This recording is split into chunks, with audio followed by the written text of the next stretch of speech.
Bismillahirrahmanirrahim. Assalamualaikum warahmatullahi wabarakatuh. Alhamdulillah ala ihsanih wasyukru lahu ala taufiqihi wa amtinanih.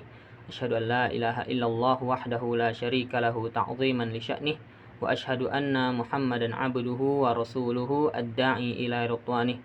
Allahumma fashalli wa sallim ala nabiyyina Muhammadin wa ala alihi wa sahbihi wa ikhwanih.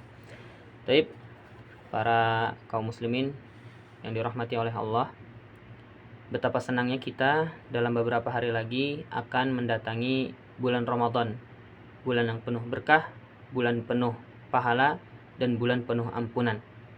Dan kita dianjurkan, bahkan diperintahkan untuk berbahagia ketika mendatangi bulan Ramadan. Karena kenapa? Karena tadi banyaknya keutamaan-keutamaan yang hanya bisa kita dapatkan ketika di bulan Ramadan saja, yang mana keutamaan ini tidak bisa dan belum bisa kita dapatkan di tempat-tempat yang lain atau di bulan-bulan yang lain. Namun ketika memasuki bulan suci Ramadan, ada hal-hal yang harus kita laksanakan, ya. Harus ada hal-hal yang perlu kita perhatikan dan kita pelajari. Maka dari itu, di dalam grup saya sudah memberikan PDF berupa ilmu-ilmu yang perlu dipelajari untuk menyambut bulan Ramadan, ya. Dan di dalam momen ini saya hanya akan memberikan nasihat-nasihat tambahan, ya, nasihat-nasihat tambahan di luar dari isi PDF yang sudah saya berikan. Yang pertama adalah, sebelum memasuki bulan Ramadan, hal yang harus benar-benar kita perhatikan adalah perlunya untuk menuntut ilmu, ya, perlunya untuk menuntut ilmu. Karena tidak sedikit orang-orang yang sudah berpuasa selama bertahun-tahun namun masih belum paham tentang Ramadan, masih belum paham tentang puasa Ramadan, masih belum paham apa-apa saja penyebab batalnya puasa. Atau sebaliknya, ada orang yang menganggap suatu kegiatan atau suatu pekerjaan adalah pembatal puasa, padahal itu bukan pembatal puasa, ya. Contohnya seperti sikat gigi atau kumur-kumur. Ada yang mengatakan bahwa kalau lagi puasa nggak boleh sikat gigi, kalau lagi puasa nggak boleh kumur-kumur. Padahal sebenarnya itu boleh, ya, tidak dilarang untuk melakukan kumur-kumur atau sikat gigi ketika puasa. Karena kenapa? Karena sikat gigi dalam di masa yang lalu, masa Rasulullah, yaitu bersiwak. Rasulullah masih bersiwak ketika ketika puasa. Dan beliau pun ketika wudhu pun kumur-kumur dan dalam keadaan berpuasa. Dan ini bukan pembatal puasa, ya. Atau misalnya, mohon maaf, mencium istri, ya, mencium istri pun tidak membatalkan puasa. Karena ada hadis yang menyatakan bahwa dari Aisyah radhiyallahu anha bahwa Rasulullah sallallahu alaihi wasallam mencium istrinya ketika beliau berpuasa, ya. Maka dari itu banyak ilmu-ilmu yang tidak kita ketahui. Kita datang bulan Ramadan, ya, datang-datang aja tanpa ada ilmu yang menyertainya. Maka saya sarankan kepada rekan-rekan semuanya dan yang menonton video ini, di beberapa hari terakhir bulan Sya'ban ini, mari manfaatkan waktu untuk mempelajari apapun ilmu terkait bulan Ramadan, ya. Bisa dicari melalui YouTube. Banyak para ustadz yang mengupload video tentang keutamaan bulan Ramadan, pembatal-pembatal puasa, dan lain sebagainya, ya. Dan saya membebaskan kepada teman-teman, ingin ustadz siapa yang paling disukai, ya. Ingin ustadz siapa atau kiai siapa atau habib siapa, silahkan dengarkan, ya. Insya Allah masing-masing dari mereka memiliki ilmu di dalamnya, ya. Tapi jangan sampai mencari ustadz yang tidak berilmu, ya. Jadi saya sarankan untuk mencari ustadz yang memang jelas sumber ilmunya dari mana. Berikutnya adalah hal yang perlu dilakukan sebelum Ramadan tiba adalah melaksanakan puasa Ramadan dengan dua syarat. Yang pertama beriman, yang kedua adalah berharap. Mengapa demikian? Karena Rasulullah SAW bersabda dalam hadis yang cukup populer, "Man shoma Ramadhana imanan wahtisaban, ghufira lahu ma taqaddama min dzanbih. Barang siapa yang berpuasa Ramadan dengan keimanan dan juga dengan pengharapan, maka Allah akan mengampuni dosa-dosanya yang telah berlalu. Ya. Jadi, ketika kita selesai puasa, baik dalam 1 hari ataupun dalam 30 hari nanti, Allah akan mengampuni dosa-dosa kita walaupun dosa itu terjadi beberapa tahun yang lalu. Ya, Allah akan mengampuni dosa-dosa kita. Hanya saja tadi 2 syaratnya. Beriman dan berharap. Ya. Tidak sedikit orang yang berpuasa bukan karena imannya, ya, tetapi karena ikut-ikutan orang lain. Ya. Ada orang yang dia puasa karena segan saja. Kenapa segan? Orang-orang di sekitar dia, di keluarga dia, tetangga dia, teman mainnya dia, pada puasa semua.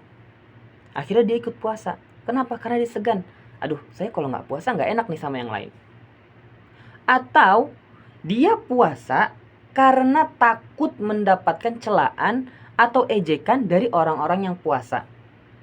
Ya, saya kalau misalnya nggak puasa hari ini nanti diledek sama teman saya. Kamu sudah besar tapi tidak puasa. Ya, jadi niatnya itu bukan karena beriman kepada Allah, tetapi karena niatnya untuk orang lain, karena segan atau karena takut. Ya, maka dari itu kita kembali ke niat awal kita, berpuasa karena memiliki keyakinan beriman kepada Allah. Begitupun juga ada orang yang puasa karena niatnya untuk diet, ya, atau untuk menurunkan berat badan. Maka dia juga tidak mendapatkan keutamaan bulan puasa Ramadan tersebut. Ya, adapun tentang pengharapan, berharap kepada Allah, maka orang yang puasa harus memiliki pengharapan yang besar kepada Allah. Ya, pengharapan apa saja? Pertama, pengharapan akan surganya Allah. Ya, kita berharap kita menjalankan ibadah puasa ini supaya apa? Supaya Allah memasukkan kita ke dalam surganya.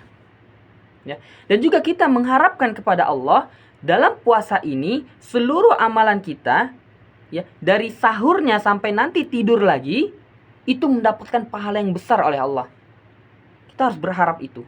Dan juga mengharapkan agar Allah mengampuni dosa-dosa kita. Ya, jadi kalau orang puasa namun 2 syarat ini tidak dia dapati, yaitu syarat beriman dan syarat berharap, maka dia puasanya sah, tetap sah. Dan Allah pun juga akan memberinya pahala. Akan tetapi dia tidak mendapatkan keutamaan lainnya. Apa itu? Mendapatkan ampunan dari Allah dari kesalahan-kesalahan dia di masa lalunya. Ya, jadi dia puasa, ya, dapat pahala iya, tapi dosa-dosanya di masa lalu belum diampuni oleh Allah. Karena apa? Karena ada niatan lain dari puasanya. Ya, maka beriman dan berharap merupakan syarat mutlak untuk orang yang berpuasa agar dia bukan hanya mendapatkan pahala yang besar, namun juga mendapatkan ampunan dari Allah Subhanahu wa taala. Berikutnya yang ketiga yang perlu dilakukan oleh orang yang akan memasuki bulan Ramadan, yaitu merasa bahagia. Senang, gembira dia ketika Ramadan datang. Ya. Karena apa? Di kalangan masyarakat kita, masyarakat Indonesia, ada orang-orang yang sebenarnya mereka tuh tidak suka dengan datangnya Ramadan. Ada rasa kesal, ada rasa benci dengan datangnya bulan Ramadan. Kenapa? Karena pertama, mereka kesal karena tidak bisa makan siang. Ya, kayak apa sih ini Ramadan? Gara-gara Ramadan saya jadi kelaparan di siang hari. Dia kesal, ya. Atau juga mereka kesal karena tetap harus bekerja di saat kelaparan. Ya, ada orang mereka ngeluh aja kerjaannya kan. Aduh, saya kerja tapi lagi puasa, lapar banget. Ya, dia kesal, bawaannya kesal. Ya, karena dia harus menjalankan 2 kewajiban sekaligus di waktu yang sama. Dia harus bekerja untuk mendapatkan nafkah, untuk mendapatkan rezeki, dan dia harus puasa. Tapi dia kesal, ya, karena harusnya dia bisa kerja dengan perut kenyang, tapi dia sekarang harus kerja dengan perut lapar. Dan juga mereka kesal karena tidak lagi bebas melakukan hal-hal yang biasa mereka lakukan di hari-hari lainnya. Ya. Maka cukup aneh ya. Ini adalah hal yang buruk yang tidak boleh kita lakukan sebagai seorang muslim. Maka dari itu, sebagai muslim yang baik, kita dianjurkan berbahagia, bahkan wajib berbahagia ketika memasuki Ramadan. Mengapa demikian? Karena ini adalah bulan terbaik dalam satu tahun. Ingat, bulan terbaik dalam satu tahun. Bahkan di tahun ini ada hari terbaik dalam satu tahun, yakni Lailatul Qadar. Ya. Maka dan juga di bulan Ramadan ini juga terdapat banyak keberkahan di dalamnya, banyak pahala di dalamnya, banyak ampunan di dalamnya. Maka sungguh merupakan hal yang aneh jika ada orang yang tidak menyukai dengan datangnya bulan Ramadan. Ya, kalau perlu ini orang kayaknya perlu diruqyah nih, kalau dia tiba-tiba nggak suka dengan bulan Ramadan. Lalu berikutnya, hal-hal yang perlu kita pahami ketika di bulan Ramadan nanti, yaitu menjaga sholat wajib. Ya, menjaga sholat wajib. Sholat wajib dan puasa Ramadan merupakan 2 dari 5 rukun Islam. Ya, 2 dari 5 rukun Islam. Rukun Islam yang pertama syahadat, lalu sholat, lalu zakat, lalu puasa, lalu haji. Ya, puasa dan sholat atau sholat dan puasa merupakan 2 kewajiban dari 5 rukun Islam. Itu berarti keduanya adalah amalan, adalah kewajiban yang tidak boleh ditinggalkan sama sekali. Namun ada perbedaan di antara 2 amalan ini, ya, yaitu sholat wajib derajatnya lebih tinggi dibandingkan puasa Ramadan. Ya, itu berarti pahala mengerjakan sholat wajib itu lebih tinggi lagi daripada mengerjakan puasa Ramadan. Ya, puasa Ramadan itu udah tinggi banget tuh pahalanya, sangat banyak pahala bulan Ramadan. Namun sholat wajib itu lebih tinggi lagi. Ya, bahkan dapat dikatakan satu sholat wajib saja itu pahalanya lebih banyak daripada amalan-amalan lainnya. Ya. Dan juga di waktu yang sama tidak mengerjakan sholat wajib dosanya lebih tinggi daripada tidak mengerjakan puasa Ramadan. Ya, orang yang nggak puasa Ramadan itu dosanya tuh besar sekali. Apalagi kalau dia nggak sholat wajib, itu lebih tinggi lagi dosanya. Ya, sangat besar dosanya orang yang tidak mengerjakan sholat wajib dibandingkan orang yang tidak mengerjakan puasa Ramadan. Ya, namun dua-duanya tidak dapat dimisalkan seperti ini. Ah, kalau gitu saya sholat saja, nggak usah puasa Ramadan. Ya enggak, salah juga. Malah dosanya lebih banyak lagi. Karena apa? Karena dia meninggalkan salah satu rukun yang wajib. Ya. Maka orang-orang dulu menyatakan kalau orang puasa namun tidak sholat itu sama seperti pakai baju nggak pakai celana. Ya, malu-maluin dirinya sebagai seorang muslim. Nomor 5, hal yang perlu kita tanamkan ketika Ramadan tiba nanti, yaitu mengutamakan yang wajib sebelum yang sunnah. Mengutamakan yang wajib sebelum yang sunnah. Ya. Ada hal unik yang terjadi di kalangan masyarakat kita, dan kemungkinan keunikan ini menjangkiti seluruh masjid. Ya, saya bilang seluruh masjid. Bahkan mungkin di Arab Saudi sini juga terjangkit virus yang sama. Apa itu? Yaitu masjid ya lebih ramai ketika sholat tarawih daripada sholat subuh. Ya. Tarawih itu apalagi hari-hari pertama ya, tiba-tiba saja masjid kita tuh langsung penuh sekali. Ya, yang jarang kelihatan di masjid tiba-tiba nongol. Ya, para perempuan, ibu-ibu datang ke masjid. Namun mohon maaf ya, jangan sampai kita mungkin adalah orang yang terbiasa ke masjid, lalu ngeliat ada orang yang jarang ke masjid dibilang tumben ke masjid. Jangan ya. Ya, tetap sambut mereka dengan baik dan yakin bahwa itu merupakan penyebab dia menjadi lebih baik lagi nanti. Nah, Baik. Sholat tarawih ini, ingat, sholat tarawih ini hukumnya sunnah. Ya. Kalau sunnah dikerjakan berpahala. Namun kalau tidak dikerjakan, dia rugi. Kenapa? Karena dia tidak dapat pahala. Hanya saja tidak mendapatkan dosa. Ya, tidak mendapatkan dosa. Akan tetapi sholat subuh itu wajib. Sholat subuh itu wajib, terutama laki-laki. Ya, harus melaksanakannya di masjid. Tidak ada neko-neko. Maka jangan sampai kita ketika mengerjakan yang sunnah itu semangat banget. Ya, sholat sunnah tarawih itu semangat banget. Kalau bisa 30 hari dalam 1 bulan Ramadan ini, tarawihnya nggak sampai tinggal. Tapi malah malas-malasan ketika melaksanakan yang wajib, yaitu sholat subuh.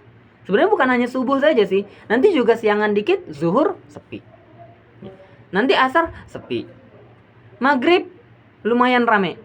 Ya, namun ada yang habis buka dia sholatnya di rumah, ada juga yang habis buka sholatnya ke masjid. Nah, nanti isya rame, sampai tarawih rame, subuh sepi lagi. Ya, ini berarti banyak orang yang mengutamakan yang sunnah daripada yang wajib.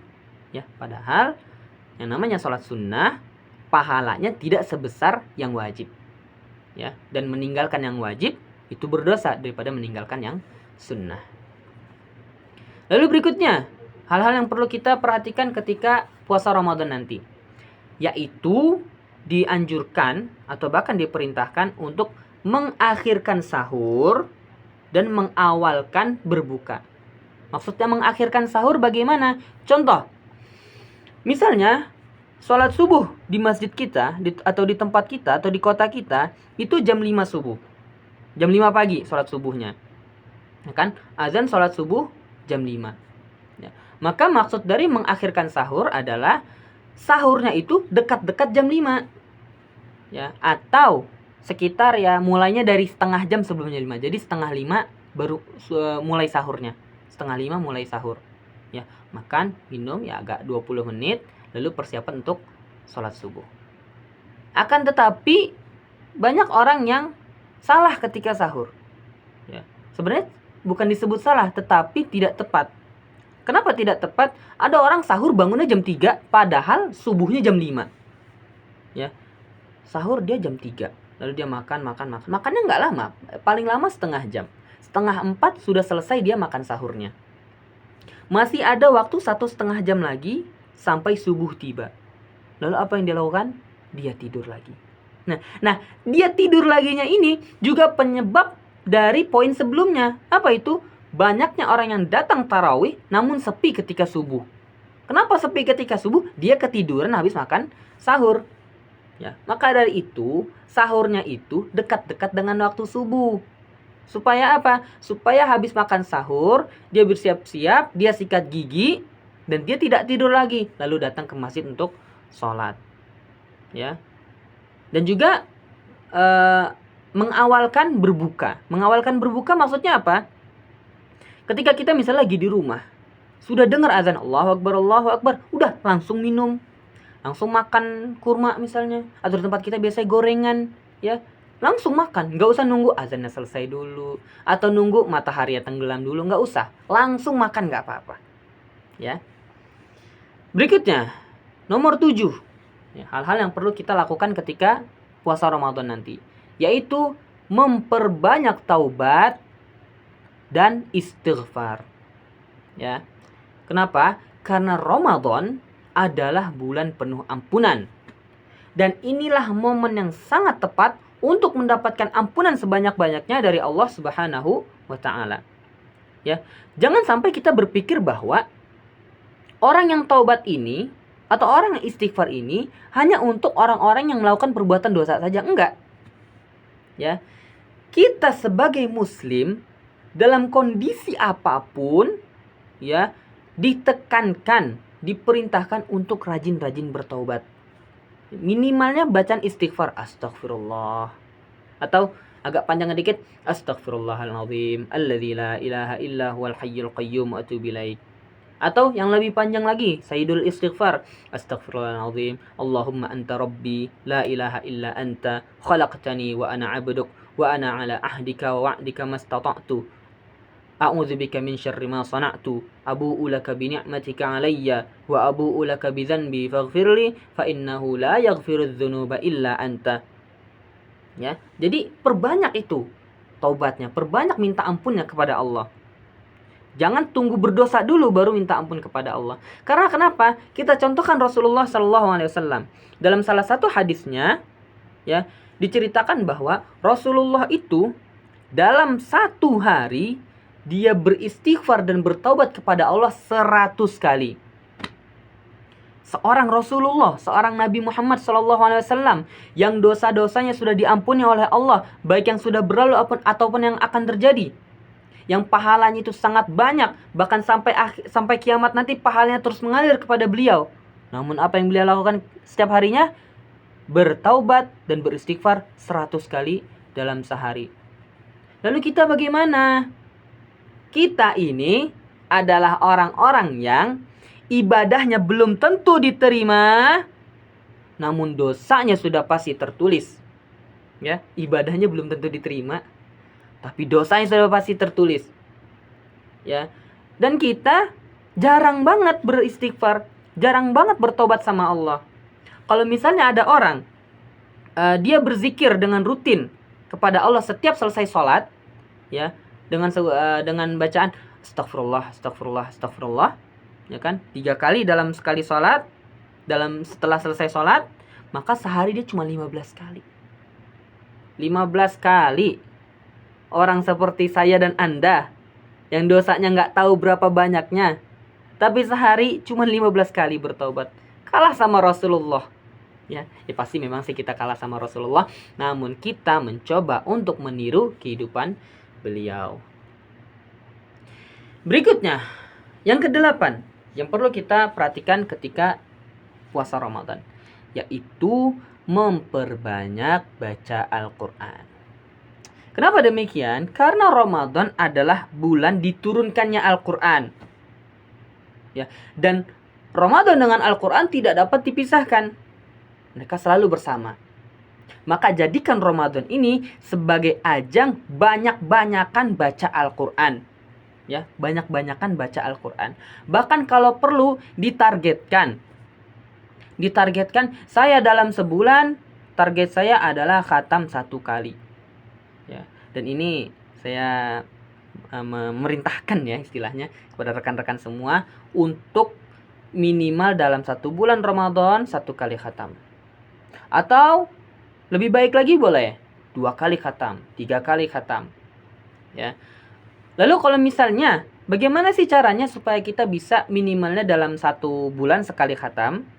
Ya, yaitu Al-Quran itu 1 juznya berisi 20 halaman. Maka kita baca di setiap selesai sholat, baca 4 halaman.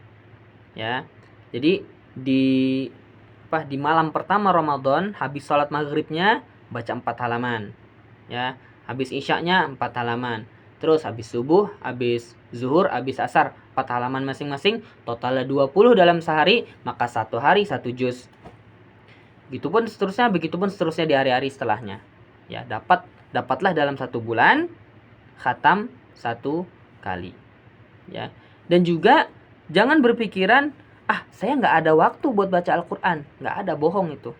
Ya, bohong kalau ada orang yang bilang nggak ada waktu untuk baca Al-Quran. Bohong. Kita itu jangan baca Al-Quran di waktu luang.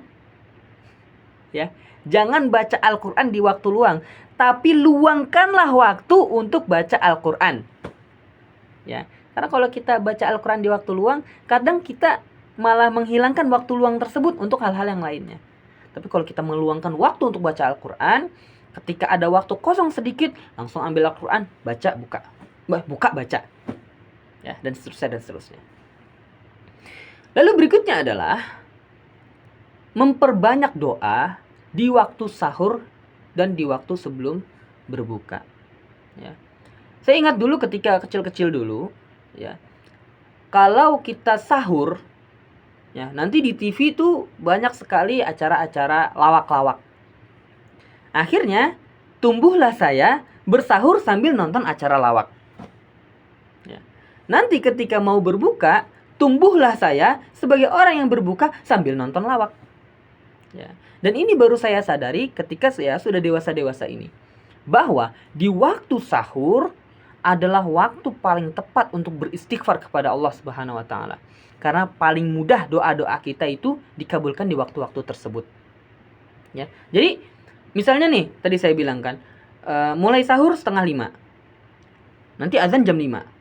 Ya kan? Makan 20 menit sampai 4:50. Nah, gunakan waktu 10 menit tersisa ya, untuk apa? Untuk berdoa dan beristighfar kepada Allah sebanyak-banyaknya. Begitupun di waktu mau berbuka nanti. Ya, di waktu mau berbuka nanti jangan cuman kita mantengin aja makanan sambil begini kan. Es kelapa. Es teler. Gorengan. Jangan. Ya, sambil nunggu angkat tangannya, ya Allah, ampunilah dosa-dosa saya. Ya Allah, berikanlah saya rezeki. Ya Allah, berikanlah saya kesehatan dan sebagainya. Ya, jadi kita memanfaatkan waktu sebaik-baiknya untuk berdoa dan untuk istighfar kepada Allah. Berikutnya nomor 10. Ya.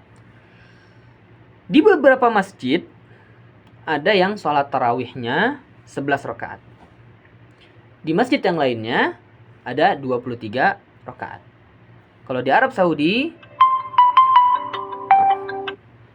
Saudi biasanya sholatnya itu 23 rakaat. Maka ini kalau misalnya nanti rekan-rekan ya, tidak bisa untuk sholat berjamaah di masjid, maka tetap usahakan untuk sholat tarawih di rumah. Maka pilih nih, mau yang mana? Mau yang 11 rakaat, 23 rakaat, boleh semua. Ya, tidak jadi masalah. Akan tetapi jangan sampai kita sholat tarawih ya, yang 11 rakaat itu, yang minimal 11 rakaat itu bacanya ulang-ulang terus. Ya, 3 kul tambah kul 1 lagi al-kafirun. Berarti 4 kul. Kul ya ayyuhal kafirun. Rakaat kedua kul huwallahu ahad. Ya. Rakaat ketiga kul a'udzu birabbil falaq. Rakaat keempat kul a'udzu birabbin nas. Kelima 5 6 kul ya ayyuhal kafirun kul huwallahu ahad. Yang ketujuh kul a'udzu birabbil falaq kul a'udzu birabbin nas. Tertiganya ya 3 kul yang terakhir. Ya. Bukannya saya meremehkan hafalan teman-teman ya, dan semoga teman-teman yang ada di sini, yang ada di ruangan ini, hafalan sudah banyak insya Allah. Namun saya ingin menekankan bahwa 11 rakaat itu maka kita mengusahakan untuk menghafalkan 11 surat juga dalam minimalnya di juz 30. 11 surat terakhir ya. 11 surat terakhir yaitu dimulai dari surat Al-Humazah sampai surat An-Nas. Maka minimal punya hafalan 11 surat itu kalau ingin sholat dengan 11 rakaat. Jadi masing-masing rakaat itu berbeda-beda. Rakaat pertama Al-Humazah, keduanya Al-Fil, tiganya Quraisy, keempatnya Al-Ma'un, dan seterusnya sampai rakaat ke-11-nya surat An-Nas. Ya. Kalau misalnya rekan-rekan ingin 23 rakaat, sebentar.